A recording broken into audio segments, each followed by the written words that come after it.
निधी फटाफट आपलं सामान पॅक करण्यात गुंतलेली होती. जेव्हापासून बाबांचा फोन आला होता तेव्हापासून तिला कसंबसं लवकरात लवकर माहेरी पोहोचायचं होतं. समीरनेही सांगून ठेवलं होतं की मी थोड्या वेळात येतो, तू आपलं सामान तयार ठेव, मग मी तुला तुझ्या माहेरी सोडतो. पण आता अर्धा तास उलटून गेला तरी तो अजून आलेलाच नव्हता. समीर आला का हे पाहण्यासाठी निधी ओसरीत आली. अजूनही त्याने जायचं काहीच सांगितले नव्हते. विचार करता करता ती आईच्या खोलीकडे वळली, पण दरवाजाजवळ येताच तिचे पाय तिथेच थबकले. आज सासू आणि नणंद सुचिता बसलेल्या होत्या. दोघे मिळून समीरला समजावत होत्या. हा काय तमाशा चालवला आहेस? पुन्हा पुन्हा माहेरी जायचं. आम्ही तर कधीच नाही गेलो अशा प्रकारे माहेरी. हा सासूचा आवाज होता. मागून सुचिताही म्हणाली, अगं माहेर म्हणजे आई असते म्हणून असतं. आता आईच राहिली नाही तर तिला तिथे भेटायला कोण आहे?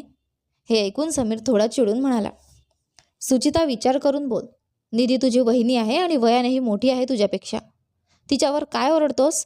माझ्याशी बोल. मी काय चुकीचं बोलले का? माहेर म्हणजे आई असते म्हणून असतं. आता आईच नाही तर पुन्हा पुन्हा माहेरी जाण्याचं कारण काय? वयाने मोठी आहे तर थोडा मोठेपणाही दाखवायला हवा. फोन आला आणि काहीही विचार न करता जायला तयार झाली. इकडे तिची नणंदही आली आहे बाळंतीणपणासाठी. तिला सोडून कशी जाणार ती? आईने समीरवरच राग काढत म्हटलं, पण आई, तिच्या वडिलांचा फोन आला होता. वहिनीला 9वा महिना सुरू आहे आणि आज तिची तब्येतही बरी नाही आहे. भाऊ सीमारेषेवर आहे. सुट्टी मिळाली तरच येईल. समीरने समजावण्याचा प्रयत्न केला. मग आम्ही काय करायचं? बोलवावं तिच्या आईला. कधीही वाटलं की इकडे फोन लावायचा आणि आम्हाला सांगायचं. थेट सांगून टाक, आम्ही आमच्या सुनबाईला पाठवणार नाही. आईने समीरचं बोलणं मध्येच तोडत म्हणाली, पण आई, समजून तरी घ्या. एकदाचं सांगितलं ना, समजत नाही का तुला? मोठा निघालाच बायकोच्या बाजूने बोलणारा. आईची झापड ऐकून शेवटी समीर गप्पच झाला. गप्प बसून आपलं सामान उचलून खोलीबाहेर निघून गेला. बाहेर येताच त्याची नजर थेट निधीवर पडली. तिला पाहताच समीरने हरलेल्या खेळाडूप्रमाणे आपली नजर खाली केली. हे पाहून निधी नेहमीप्रमाणे शांत राहिली. तिने आपले पाय आपल्या खोलीकडे वळवले. पण अचानक तिला वाटलं की हे तर नेहमीचंच होऊन बसलंय. तिच्या आईचं निधन झाल्यापासून या लोकांनी तिला तिच्या माहेरी जाण्यासही परवानगी दिली नाही. आणि आज तर वहिनीला तिची गरज आहे. आज जर तिने धैर्य दाखवलं नाही तर तिचं माहेर कायमचं संपून जाईल. शेवटी ती सरळ सासूच्या खोलीत गेली. तिला पाहताच सासू म्हणाल्या, माझं जे उत्तर द्यायचं होतं ते मी समीरला आधीच दिलं आहे. आता याबद्दल काही बोलायचं नाहीये. शेवटी धीर एकवटून निधी म्हणाली, पण आई, बाबा अगदी एकटे आहेत. वहिनीला ते कसं सांभाळतील? हो, अगदी बरोबर. तुझ्याशिवाय तुझ्या माहेरी काहीच होत नाही, नाही का? जणू सगळे बाळंतीण पण तूच केली आहेस. तुझ्याशिवाय तुझा भाचा किंवा भाची बाहेर येणारच नाहीत वाटतं. असं तिरस्काराने म्हणत आईने तिला सुनावलं, शांतपणे घरकाम कर आणि काही गरज नाही तिकडे जाण्याची. एवढाच त्रास होतोय तर आपल्या बाबांना फोन करून सांग की तुझ्या वहिनीच्या आईला बोलावून घे, असं आई उपहासाने म्हणाल्या. पण वहिनीच्या आईची तब्येत ठीक नसते, त्या कसल्या येणार? निधीने नजर खाली करत म्हटलं, त्याचं आम्हाला काय? त्यांना माहीत, त्यांची मुलगी आहे, ते बघतील. सगळ्यांची जबाबदारी आम्हीच घेतली आहे का? आईने तिचं बोलणं थेट नाकारून टाकलं. पण आई, हाय राम, वहिनी कशा निर्लज्जसारख्या आईशी वाद घालतायत? ही कुठल्या सुनेची लक्षणं आहेत का? आई तर सरळ आहे म्हणून समजावते, नाहीतर माझ्या सासूसारखी सासू असती ना तर यांना तोंड उघडायचंही धाडस झालं नसतं. असं म्हणत सुचिताने पेटत असलेल्या आगीत तेल ओतलं. बघ ना बाळा, हिला कोणाची किंमतच नाहीये. मीच बघ कशी सहन करते, असं आई सुचितासमोर आपली मजबुरी दाखवत म्हणाल्या. आणि मग निधीला झापत म्हणाल्या, इथे काय बघत बसली आहेस? जा पटकन चहा नाश्ता घेऊन ये, भूक लागली आहे. आणि तुझी नणंद आली आहे बाळंतपणासाठी, तिचं खाणं पिणं सांभाळायला हवं. नणंदची सेवा होत नाही आणि वहिनीची करायला निघालीस.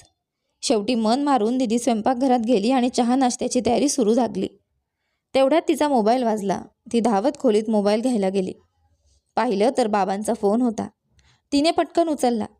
निधी, तू कधी येणार गं? मी तुझ्या वहिनीला हॉस्पिटलमध्ये आणलंय, पण एखादी बाई तरी सोबत हवी ना. निधीच्या तोंडून शब्दच फुटेनात. ती काय सांगणार की सासरच्या लोकांनी तिला परवानगीच दिली नाहीये. ती गप्प राहिली. तर बाबांनी विचारलं, बेटा तू येतेस ना? विहीणबाईंनी नाही का परवानगी दिली? इतक्यात निधीच्या डोळ्यांतून अश्रू वाहू लागले. तेव्हा बाबांनी समजावत म्हटलं, बेटा चिंता करू नकोस, तू तुझं घर पहा, मी सगळं बघून घेईन. जशी तू माझी मुलगी आहेस तशी माझी सुनबाई ही माझीच मुलगी आहे. बस तू मन छोटं करू नकोस, असं म्हणत त्यांनी फोन ठेवला. निधीच्या मनात सासरच्या लोकांविषयी प्रचंड राग भरून आला. निधीचं लग्न गेल्याच वर्षी झालं होतं. लग्नानंतर सगळं सुरळीत होतं. माहेरी येण्या जाण्यावर कुठलंच बंधन नव्हतं. सुचिताचं लग्न झालं तेव्हाही निधीच्या माहेरच्यांनी मनापासून मदत केली होती. पण 5 महिन्याआधी अचानक तिच्या आईचा अपघात झाला आणि ती कायमची सोडून गेली. तेव्हा फक्त 15 दिवस माहेरी राहून ती परत आली होती. पण त्यानंतर ती माहेरी जाण्याचा विषय काढला की कोणी ना कोणी काहीतरी कारण काढून तिला थांबवत होतं. सुचिताला अजून 5वाच महिना चालू होता, पण तरीही सासू तिला आधीच बाळंतपणासाठी इकडे घेऊन आल्या. त्यांना माहीत होतं की निधीच्या वहिनीला 9वा महिना चालू आहे आणि तिची गरज तिथे जास्त आहे. ती जेवणाची तयारी करत होती, पण तिचं मन कुठेच लागत नव्हतं. बाबांनी तिची अवस्था समजून घेतली होती, पण वहिनी समजेल का, हाच विचार तिला सतावत होता. तेवढ्यात फोन आला. अभिनंदन बेटा, तुला भाचा झाला, तू आत्या झालीस. बाबांचे शब्द ऐकून निधीच्या चेहऱ्यावर हसू उमटलं. पण पप्पा, वहिनी कशा आहेत? अगं वहिनी ठीक आहे. त्यांची आई आणि मावशी दोघीही आले आहेत. मावशीने सगळं सांभाळून घेतलंय. अजून 10-12 दिवस त्या दोघीही तिथेच राहतील. चल मी तुझी वहिनीशी बोलून देतो. पप्पा ऐका. पण पप्पा इतके आनंदी होते की त्यांनी तिचं बोलणं लक्षातच घेतलं नाही आणि फोन वहिनीच्या हातात दिला. हो निधीजी, बोला. अचानक वहिनीचा आवाज ऐकून ती भानावर आली. कशा आहात वहिनी? अगं काही काळजी करू नकोस, माझी आई इथे आहे. मला सगळं कळालं. तुझ्या सासरच्यांनी तुला यायला परवानगी दिली नाही म्हणे. पण शगुन तरी आणायला येऊ द्याल ना? नाहीतर शगुन तुझ्याच घरी पाठवून देऊ. वहिनीचे शब्द निधीच्या हृदयाला घाव घालून गेले. ती काही बोलण्याच्या प्रयत्नात होती, पण तोपर्यंत वहिनीने फोन ठेवला. आला ना फोन? भाचा झाला ग तुझ्याशिवाय. आईच्या या आवाजाने निधीचं भान परत आलं. भाचा झाला आहे, तिने हळूच म्हटलं. वा छान, आता तर तुझ्या हातात भारी नेक मिळेल. शेवटी तू एकुलती एक आत्या आहेस, सुचिताने कटाक्ष टाकत म्हटलं. का? मग तुझ्या पप्पांना मदतीला कोण होतं? तिची आई आणि मावशी होती ना? आईच्या बोलण्यावर निधीने उत्तर दिलं. पाहिलंस ना, मी आधीच सांगितलं होतं. कुणाचं काही अडत नाही. उगाचच डोक्यावर बसवून घेतलंय. आता उभी राहून काय बघतेस? पटकन जेवण वाढ. हो वहिनी, पटापट वाढा, खूप भूक लागली आहे. तुम्ही तर फारच सावकाश कामं करता. ही तर माझी आई इथे आहे म्हणून काही बोलत नाही, नाहीतर तुम्ही मला विचारलंच नसतं. सुचितानेही तिरकसपणे टोमणा मारला. बरोबर बोललात. तुमची आई आहे म्हणूनच आज तुमचं माहेर आहे. नाहीतर विचारणं दूरच, मी तुमचा चेहरा पाहायलाही तयार होणार नाही. यावेळेस निधीने शांत न राहता उत्तर दिलं. हे ऐकून आई चांगल्याच चवताळल्या. तुला हिंमत कशी झाली माझ्या मुलीशी अशा रीतीने बोलायची? आणि हे सुद्धा या घरातलीच मुलगी आहे आणि या घरात तिचाही तेवढाच हक्क आहे. आई रागाने जवळजवळ ओरडत म्हणाल्या. माझं माहेर संपवून तुम्हाला काय वाटतंय? तुमच्या मुलीचं माहेर उरेल का? प्रॉपर्टी द्या तुम्ही, पण माहेराच्या नावाने बोलणारेही उरणार नाहीत तिला. तुम्हाला लाज कशी नाही वाटली माझ्यासारख्या सुनबाईला बंदिवानासारखं वागवताना?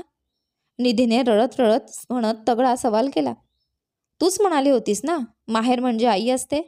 पण आई तर अमरत्व घेऊन येत नाही. भविष्यात शेवटी भाऊ बहिणीच कामी येतात. निधीचं वाक्य काळजाला भिडणारी होती. आई समीरकडे वळून म्हणाल्या. अरे बसून बसून काय बघतोयस? बघ तरी काय बडबडते ही, वेड्यागत वागत आहे. समजाव ना हिला. समीर म्हणाला. निधी, तू काय बोलतेस तुला तरी समजतंय का? जेव्हा आई आणि सुचिता मला बोल लावत होत्या तेव्हा तुम्ही काहीच बोललात नाहीत. मग आता बोलू नका. तुम्हाला मान्य आहे तेव्हा राहा त्यांच्यासोबत, पण माझ्या मनात तर आता या सगळ्यांसाठी फक्त घृणा भरली आहे, असं म्हणत निधी आतल्या खोलीत जाऊन बसली. पाहिलंस ना, किती मिजाज चढवून ठेवला आहेस हिला. बोलायच्या आधी विचारही करत नाही ही. माझ्या मुलीचा जडफडाट करते ही. सोडून दे हिला तिच्या बाबाकडे, मग आपोआप अक्कल ठिकाणावर येईल. आई समीरला सुनावत म्हणाल्या. पण आई, तिची चूक काय आहे? ज्या प्रकारे तुम्ही आणि सुचिता वागत होता त्यानंतर कोणतीही स्त्री लगेच भांडायला तयार झाली असती. पण निधीने तर कितीतरी वेळ शांत राहून शेवटी बोलली, तेही कदाचित तिला फोनवर कुणी काही सांगितलं म्हणून. आई, ती चुकीची नाही आहे. तुम्ही इतकी घृणा भरू नका तिच्या मनात, नाहीतर भविष्यात तुमच्या मुलीचं माहेर तर संपेलच, पण तुम्हालाही कुणी सेवा करणारा मिळणार नाही, असं म्हणत समीरही आत गेला. थोड्या वेळाने निधी आणि समीर दोघंही बाहेर आले. समीरच्या हातात निधीचा सामान होता. आई काही बोलणार इतक्यात समीर म्हणाला. मी निधीला तिच्या माहेरी सोडायला चाललो आहे. आणि जर यामध्ये तुम्हाला काही अडचण असेल तर काही दिवसात आम्ही आमचं वेगळं काही बघू. शेवटी किती दिवस अन्याय सहन करायचा. आई काहीच बोलू शकल्या नाहीत. समीर सर्वप्रथम निधीला घेऊन हॉस्पिटलमध्ये पोहोचला. तिथे त्याने आपल्या कुटुंबियांच्या वागणुकीबद्दल सर्वांची माफी मागितली. अखेर वहिनीने देखील आपल्या चुकीची जाणीव झाली आणि तिनेही निधीची माफी मागितली. शेवटचा संदेश: चुकीची जाणीव होणं ही मोठी गोष्ट आहे, पण प्रत्येक वेळी असं होत नाही. काही वेळा या चुका नात्यांचा शेवट ठरतात. म्हणून नात्यांमध्ये समजूत आणि सन्मान राखणं अत्यंत महत्त्वाचं असतं. आशा करते की तुम्हाला आमची आजची ही छोटीशी कथा आवडली असेल. कथा आवडली असेल तर व्हिडिओला लाईक करा. तुम्ही चॅनलवर नवीन असाल तर सबस्क्राईब करा. आणि हो, नोटिफिकेशन बेल नक्की दाबा, जेणेकरून येणाऱ्या पुढील व्हिडिओची अपडेट तुम्हाला सर्वात आधी मिळेल. धन्यवाद.